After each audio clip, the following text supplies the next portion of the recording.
Hey friends, if you're excited to level up your artwork and dive into glass and resin painting techniques, you're in the right place. One of the most common questions that I get asked is, what supplies do I need for being a member of the painter's journey? So in this video session here, I'm going to break it down so you're fully prepared for this creative adventure. So this is an example of one of my most recent classes called Barn Owl. And I thought I'd start off talking about substrates. So for glass and resin art, I always recommend using a rigid surface, a rigid substrate like cradled wood panels, because they're strong enough to support the weight of glass and resin without warping. We do canvas in some lessons, but when we do, I show you how to reinforce it from the back with foam core board to make it work for resin pours. So for acrylic paints, let me show you that real quick. So these are some examples. We do different size pieces too. We don't just do the big stuff, but it is nice that we do big pieces too, because big pieces are going to make you money, my friends.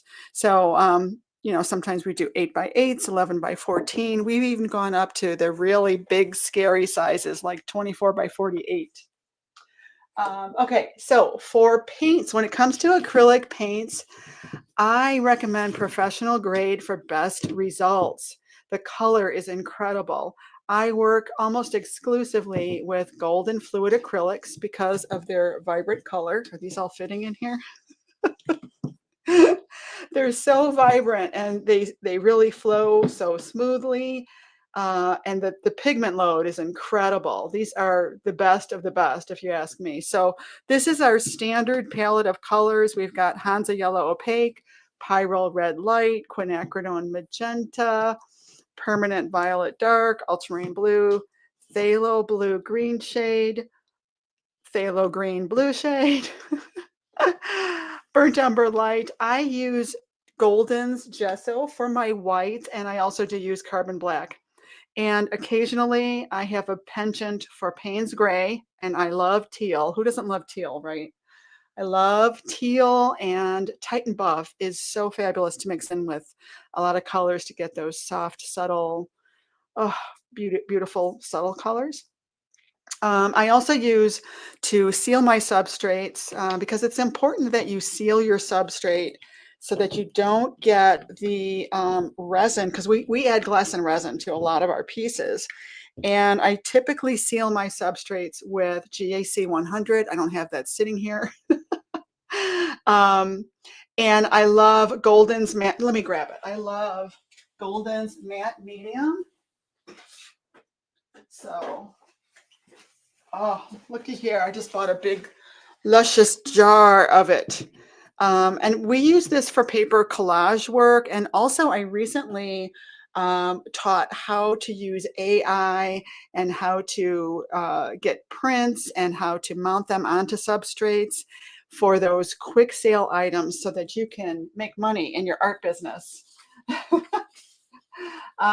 Okay, so then when it comes to brushes, I should have had my brushes here.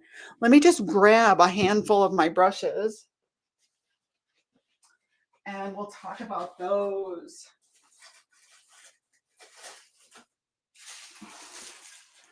So these are just some of the brushes I've got. I've always got a nice supply of them. So I pretty much always use these by Royal Soft Grip, and I just love, I use flats, I use rounds, I use filberts. The other day in a lesson, I couldn't remember the name of what this was called. And by the way, that's my email. I'll take this banner down. If you have more questions or something later on, jot down my email there, and I'm happy to answer any questions that you might have. So let me take this banner down. Oh, okay. So yeah, these are by, I'm looking at a script here and I lost my place. I just want to make sure I cover everything. Yeah, these are by Royal Soft Grip, and you can get them at artistpaintbrush.com. They're really reasonably priced. They're like under $3 each. And if you buy multiples, they're even cheaper. So they've got everything. They've got them in flats, rounds, and I really love their short liner brush. This is a long script liner brush, but they've got this really, it's the perfect length, these short liner brushes. Okay, so that's brushes. These guys really hold up. I used these in my paint party business and they lasted for years. But you do have to take care of your brushes. Okay, so glass and glass cutting tools. Okay, let's talk about that. Now, the lessons that I teach, you don't have to add the glass, but you're going to want to add the glass, I think, because it's the most fun part. Um, so we use a variety of things. A lot of people starting out, they're a little bit intimidated about cutting glass. I don't know why. It's so much fun, but I understand it. I understand it. I remember being that way. So starting out, a lot of times we use smaller pieces of glass like this that you can buy at the local hobby stores.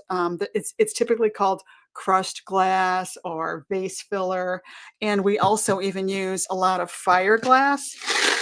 So if you don't know what fire glass is, it comes reflective on one side and it's just so, so pretty. I know when I started learning about glass and resin art, I had never seen this stuff before and it is just fabulous. um, so, and that's a really easy way to get started with glass and resin art is to use fire glass. And let's see if I've got something I can grab to show you with fire glass in it. Oh, um, well, I can't take that down off the wall. I don't really have anything to grab that's close by to show you. Well, actually, the owl. Now that I think about it, the owl, that's fire glass in there on his wings. There is some blue fire glass in there. There's also some beads and some mirror, and then there's hand cut glass on the face. And that's what I love doing. I love hand cutting glass and making it fit into the shapes and the forms of my paintings. It really, really, really takes your art up to like next level. And when people see this, they are like, wow, I've never seen that. How did you do that? And they want to touch it and everything. So, okay. So we're talking about glass and glass cutting tools that you would use for glass and resin art. So, what's cool about it is that we are recycling and repurposing glass, and you don't have to discard a broken vase anymore. Look at this. Look at this. Isn't this gorgeous? I can't wait to use this on something. Apparently, I did use some of it somewhere. I don't remember on what piece. But Home Goods is one of my favorite places to go. This is a regular drinking glass, but it's nice and thick. So thicker glass works really, really well in glass and resin art. If it's too thin, it's hard to cut. And typically what we use are nippers. And these are my favorites, my Seabell nippers. These are a little bit pricier, but you can do a fabulous job. For years, I used my Goldblatt nippers. These work really, really well too. So those are some of the tools that we use in glass and resin art. Sometimes for cutting flat glass, like stained glass mosaic artists use, what they do, they use, and we use these too in the membership, just like a pencil grip cutter so that you can score the glass, and then we use breaking pliers to break it on that line where you scored it. We don't do that as often, but once in a while. Okay, so let's see. Um, um, um, um. So yeah, we talked about crushed glass, fire glass, hand cut, recycled glass. Yeah, so my favorite thing is nipping glass with nippers. That's what I usually do for most of my pieces that have hand cut glass on them. I'm usually just using nippers. And like, yeah, let me show you one of my sunflowers here. So for this sunflower, this has the fire glass in the center, and it's got little these little beads around the perimeter, and then these are hand cut pieces of glass that I carefully hand cut each one, and I also colored that glass because it's very hard to find yellow glass. But for these, I used nippers, and it's, once you get going on it, I mean, you're gonna love hand cutting glass. It's so much fun. Anyway, um, okay, what else? What else? Okay, so then we get to the resin. We get to the resin part. And resin is so much fun. It's become so popular. I mean, everybody's doing resin, right? So for resin, I only use art resin. And let me grab a couple things I've got sitting here. um, okay, grab a couple resin tools. Super quick. Stir stick.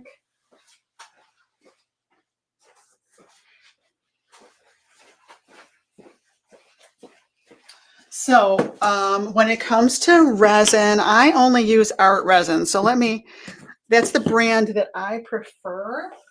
So let me just get that out here. Maybe they'll even see this. So I really love art resin because it's designed for artists. It's designed for art, and it is safe. I've never had an issue with it. However, if you are sensitive, if you do have issues like that, just use a respirator and you should be fine. So I prefer art resin. That's what I use on all of my pieces. And you're going to need some resin mixing supplies. So typically we'll use these graduated cups, or what these are called. I had never even heard of these before either, but I've been doing glass and resin art for like 6 years now. And you get to learn about all these different things, and it's like no big deal. So anyway, um, graduated cup, and this is what you would mix your resin in. You stir it with a stir stick like this, and you follow the instructions. I guide you on all that stuff. And then we drizzle it onto our glass and onto our paintings. And then to remove the bubbles, sometimes air bubbles come up, even as much as we seal the work and all that. It's just the nature of it. So to remove any air bubbles that come up, you need some sort of a heat source. So you can use a heat gun, or you can use, I like using a kitchen torch. And okay, so so the resin, the mixing tools, the heat tool. For cleanup, I use isopropyl alcohol, but a lot of times I just discard these things. You can reuse this if you want, but I typically just throw it out and start with a fresh cup each time. You're also going to need a timer, which you could use your phone, and a level. You can even use your phone for that. There's actually an app for that. I prefer nitrile gloves because they're actually safer than vinyl gloves.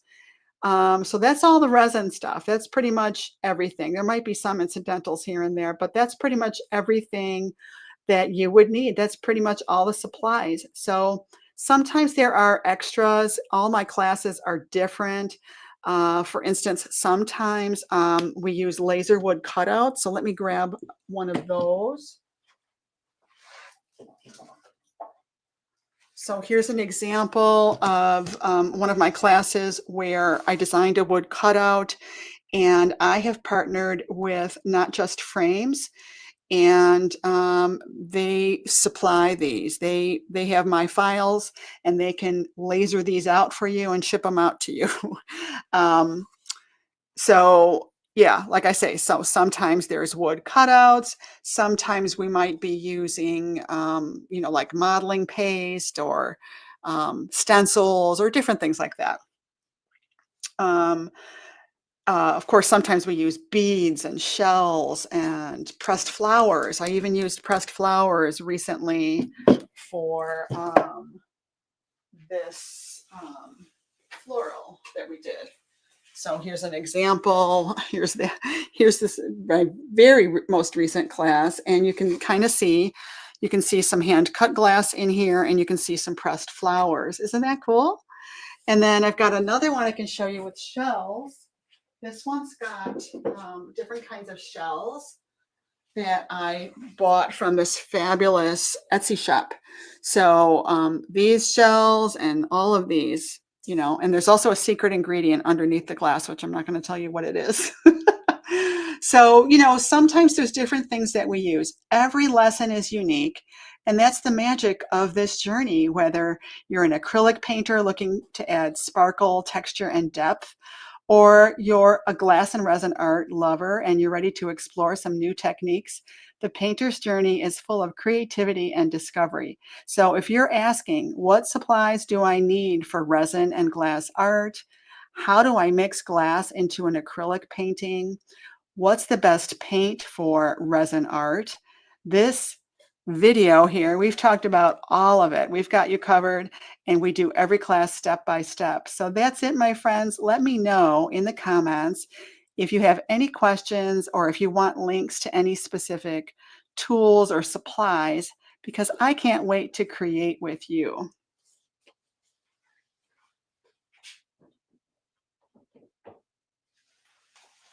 So I'm going to check comments real quick. And I wanted to show you too. Sometimes it's only a painting. Sometimes we do smaller pieces like this 6x6. This is only painted and I didn't add glass and resin to it. I didn't think it needed it. I do have it wrapped.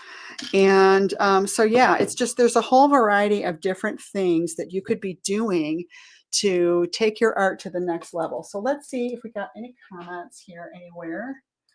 Oh my goodness, I see a bunch of comments. Hey, Denise. How you doing? Good to see you. And Liz is here. Hey, Liz. Denise is in the membership. She loves our group. Thanks for saying that. And there's Laura. Hey, how you doing, Laura? And Denise says, this is my passion. I know. I really love it too. It's just so, makes me so, so happy. Denise says, Not Just Frames is a great company. I know, aren't they? They're really fast with the shipping and the quality of the wood is top notch. It adds an interesting touch to your art. Yes, it really does. It really adds that dimension. You know what? My membership is open right now. And if you have, thanks for asking that, Denise. If you've been looking for, you know, a way to get into doing glass and resin art, if you're currently doing glass and resin art and you're kind of uninspired and you want more ideas and more, I don't know, if you're ready to go next level, I mean, we have beginner level classes, but we also have intermediate and more advanced classes. I promise you, you won't get bored. Right? Marnie says, best classes ever. You need to come join us. You guys are so sweet. Yeah. So if you want to find out more, my website is agnesfriedlanderstudio.com. And I've got information on there about the membership. And I've got digital downloads on there and all kinds of stuff. So that's it, my friends. If you're watching this on replay later on, type in replay on the comments. Leave me some questions if you've got any.